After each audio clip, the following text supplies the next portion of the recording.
Molly the Brave and Me Step into Reading Step 3 by Jane O'Connor. Molly has guts. She has more guts than anybody in the second grade. She can stand at the top of the monkey bars on one foot. She doesn't mind it when Nikki hides dead water bugs in her desk. And if big kids pick on her, Molly tells them to get lost. Molly is so brave. I wish I was like her. Today on the lunch line, Molly said to me, Beth, can you come to our house in the country this weekend? It's lots of fun there. Wow, I guess Molly really likes me. That made me feel good. But I have never been away from home. What if I get homesick?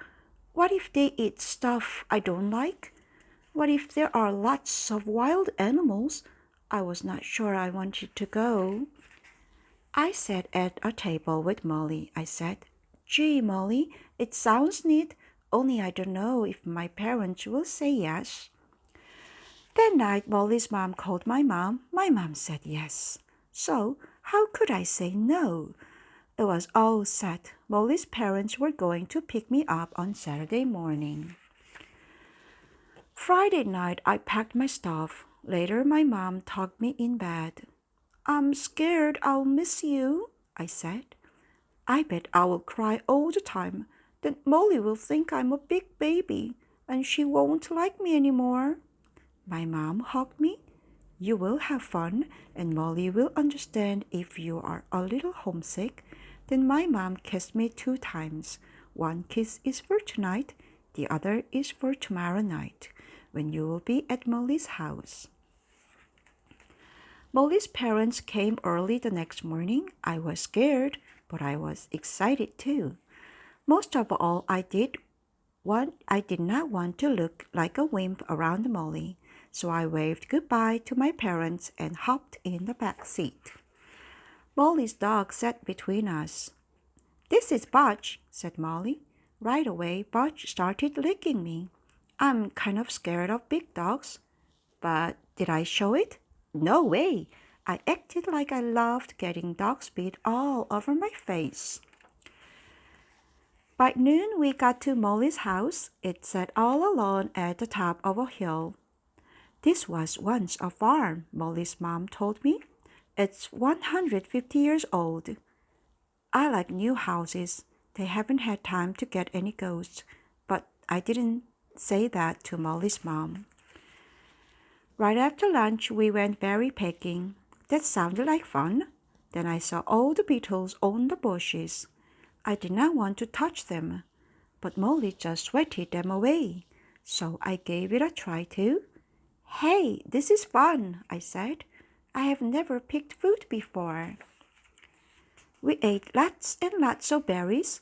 Red juice got all over my face and hands. I pretended it was blood and I was a vampire. I chased Molly all around. You know what? I told her. I'm really glad that I came to your house. Later, we went looking for wildflowers that sounded nice and safe to me. We walked all the way down to a stream. A big log lay across the stream. Molly ran right across it. Boy, what guts! Butch ran across too. I stared at the log. Aren't there any wild flowers on this side? I asked. Molly shook her head. The best ones are over there, over here. Come on, Beth. Don't be scared. Just walk across. It's easy. Okay, I told myself. Quit acting like a wimp. I started taking tiny steps across the log. Near the end, I slipped. Oof! Down I went. Are you all right? Molly asked. I nodded, but my backside really hurt. We picked flowers for a while, and when we left, I crawled across the log. Molly didn't tease me. Still, I knew I looked like a jerk. On the way back to the house, Butch saw a rabbit and chased it into a field of corn. Dumb dog, said Molly.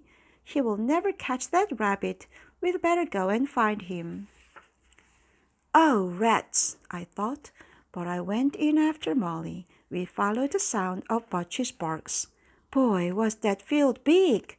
The corn was way over our heads, and it seemed to go on for miles.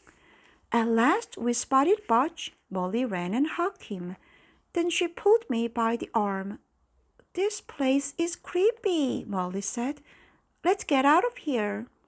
That was fine with me, but it was not so easy getting out. All the corn looked the same. It was hot and hard to see. Bugs kept flying in our faces. It felt like we were walking around and around in circles. Can't Butch help us find the way? I asked. Molly shook her head. Butch can't find his own doghouse.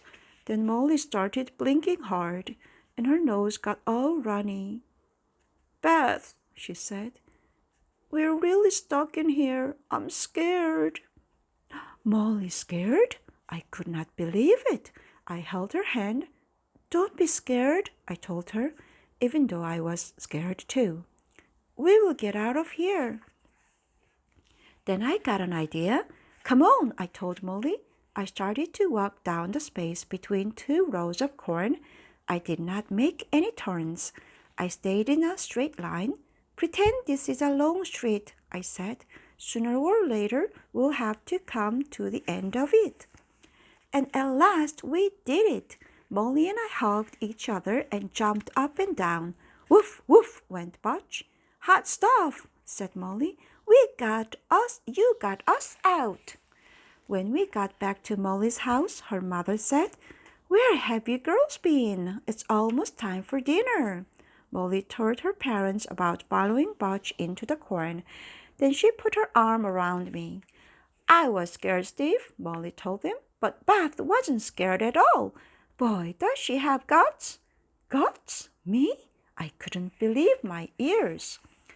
Dinner was great. We cooked hot dogs on sticks over a fire, and there was plenty of corn on the cob.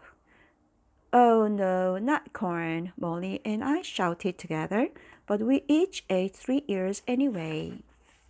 Right before bed, I did get a little homesick. Molly's mom gave me a big hug.